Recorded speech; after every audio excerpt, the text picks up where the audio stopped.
We've just released version 2 of Conditional Access, and today I'm going to show you around and see what's new.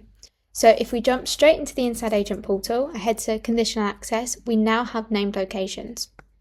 So in here, we have a nice interactive map that if we click on these pins, it then just zooms in onto where this IP address, where this name location is.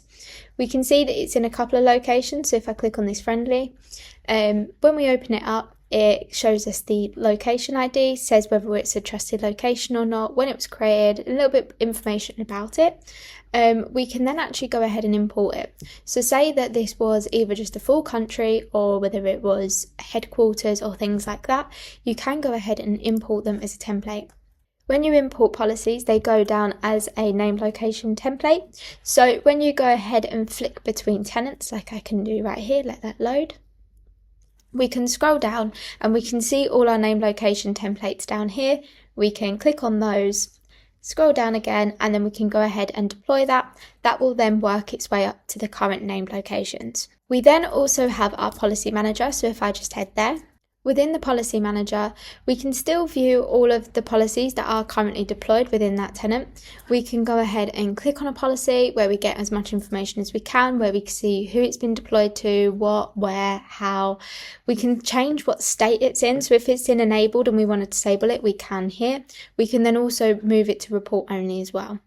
If we no longer wanted it to include all users, or we wanted to go ahead and exclude a few more users, we can go ahead and do that in this section as well.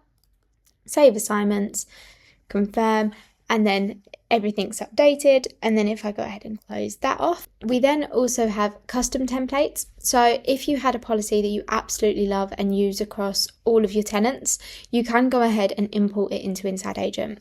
So if we go ahead and import, we look at all the currently deployed policies within this tenant that we're selected.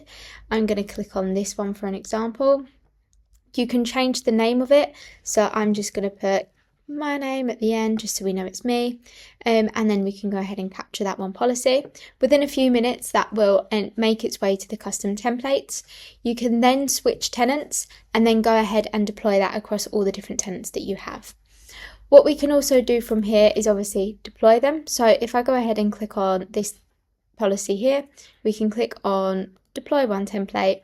And in here is where we can choose who it's going to be assigned to and then also add any locations as well. So if I click on edit assignments, let's choose all users and then let's exclude a few users just as an example. And then I'm going to choose any location. So these are all the named locations that you have already set within that tenant. So I'm going to make sure that it includes that there and save locations.